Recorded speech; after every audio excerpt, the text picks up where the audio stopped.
it's just an awkward strongman thing that is a interesting time. Yeah.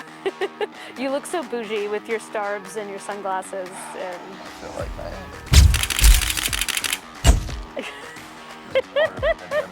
I feel this way.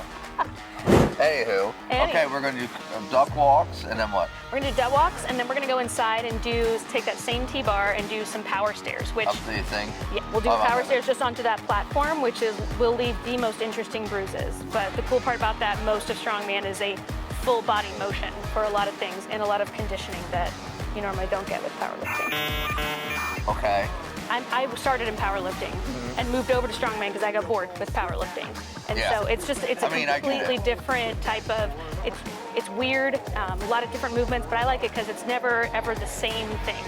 Yeah, that base of power though is really, really helpful when it comes to Strongman. It's just a lot more moving around. Okay. So we'll see how well you move. Did you double knot your shoes? Just a heads up.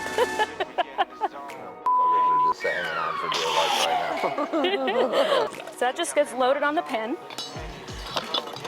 So this is only 45. And yeah, man, like my legs. And the best way to say, like, the best strongman, the best strongman gyms are the ones that are, Sorry, the best strongman gyms are the ones that are most likely to give you tetanus. Duck walk is one of the more awkward, painful, just strange things you're gonna do in strongman, and it's a lot of strongman moving events are about controlled chaos. So you want to move fast enough and let the weight carry you forward without letting yourself get too out of control. So with this guy here, you bring it up and you just try to walk as fast as you can with it. Okay.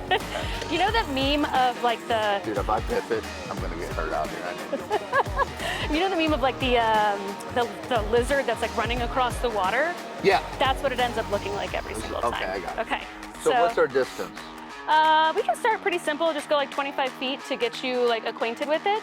Normal distances are 50 to 60 feet that you're gonna move it. Or in duck walk case, it would be in medley. So you'd go 50 feet down with a duck walk. And then change it up. And change it up to like a farmer carry on the way back. I gotcha. Or a sled drag or a hoosfell something. So I'll show you what this looks like. Okay. Again, it's just like a deadlift. You're here, and then you're just gonna... You gotta walk. Like that. It'll hit your shins a little bit, your calves a little bit, but we'll try it. Like, Haley's gonna be curious about the bruises later, and that's fine. Well, at least I have tattoos to cover up these things. All right, I'm going to that right there. Sure, we'll start there. Right. I feel like I need to stretch the calf. Give me 2 seconds. Because they cramped up a second ago. Ooh, woo. Look at those calves. Oh. Oh yeah. Should have done yoga last night. Okay, so you'll get your feet kind of, yeah, perfect, on the outside. And then just... Oh, look at me. There you go. A whole 45 pounds. We're good. Listen, I'm impressed for my little ability, so we're gonna add a little bit more to it. We're gonna add just another 45 and make this 90 pounds. Good. And a strongman. Uh-huh. How did it come about? Like, how did they decide to basically, hey, we're gonna start doing this as events? Like, get what I'm saying? Yeah, I think it was mostly based on a dare. Really? I'm just joking. I can see that. Like, yeah. I dare you to do awkward like that, but like, I'm trying to get my words right. It's been around for some time, so like you think about the circus, like the sideshow freak shows, right? Yeah. You had Circus Dumbbell then, and Circus Dumbbell is still an event now. Correct. So it's kind of evolved from, and I think that's where most of the culture comes from, is kind of the sideshow, and a lot of people feel like that in strength sports, I think, all the way around. So most of the World's Strongest Man stuff you used to see on ESPN growing up, I call that like the golden days of it, because Magnus for Magnuson and all those guys, those are the names you remember, and they're doing weird shit. Like lifting a refrigerator or something, or lifting a motorcycle, pulling a big truck. It's the stuff that keeps it. Yeah, exactly. And so now you've got, the Eddie Halls and the Thors and the Bryan Shaws of the world. Okay, so now those guys are not really too much anymore.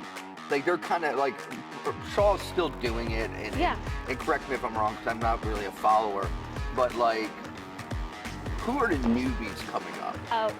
The one right now to beat is Mitchell Hooper in anything. He's nicknamed Moose. Is he down in Miami? He's a Canadian, actually. He's a Canadian? He's a Canadian. The Canadians are insane right now. So on the men's side, Mitchell Hooper is really just a top one to beat. He's won most of the major events right now.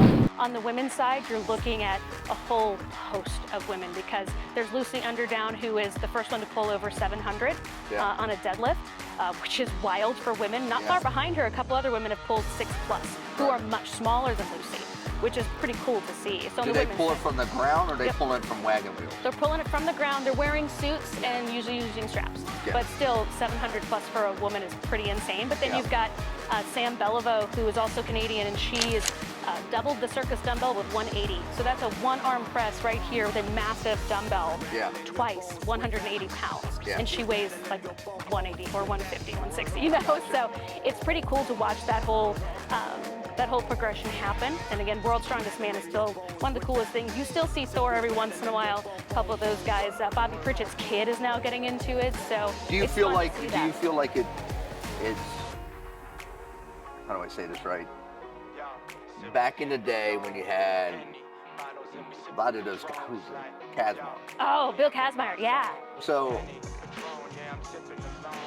do you feel like it's gained momentum, or is it kind of, because I remember it always being on ESPN, and now they're really never showing it. Yeah. And maybe if they do, they show it late at night. And you know what's funny is I think CrossFit has done a better job of marketing itself because it's tough to find, like at the bar, we have strongman equipment, right? We have a place and an outlet for people to do that, but it doesn't look very accessible to most people.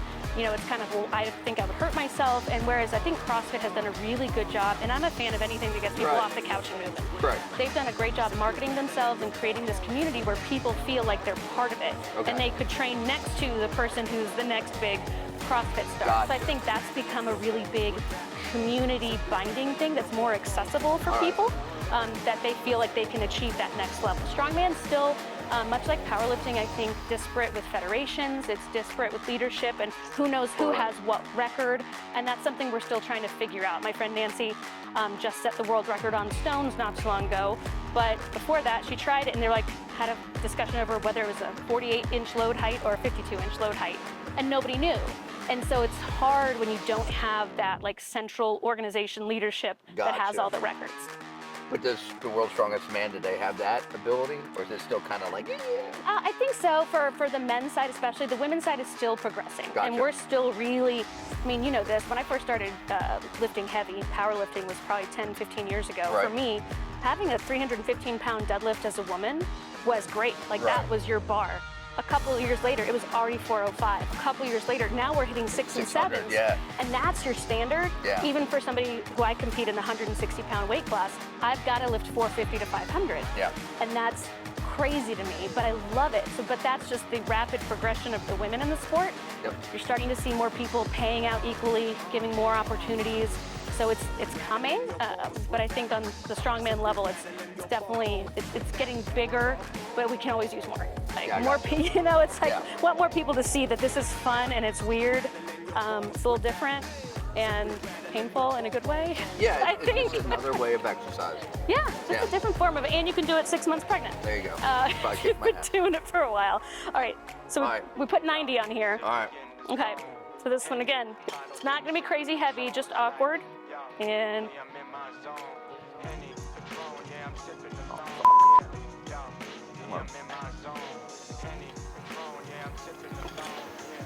okay. Controlled chaos the whole time, and just looking. I'm gonna take it back. Yeah.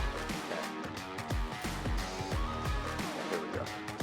This will probably be about 30, 40 feet, probably. 40 feet. I'm already shaped up through here. How the hell they do it, man? I mean, it is what it is. They usually wear socks, right? Yeah, but not always. There you go. Yeah. Okay, here we go. Watch out. Yeah, lady. We're gonna come in hot. Coming in hot here. Ooh. Look at me. I'm going.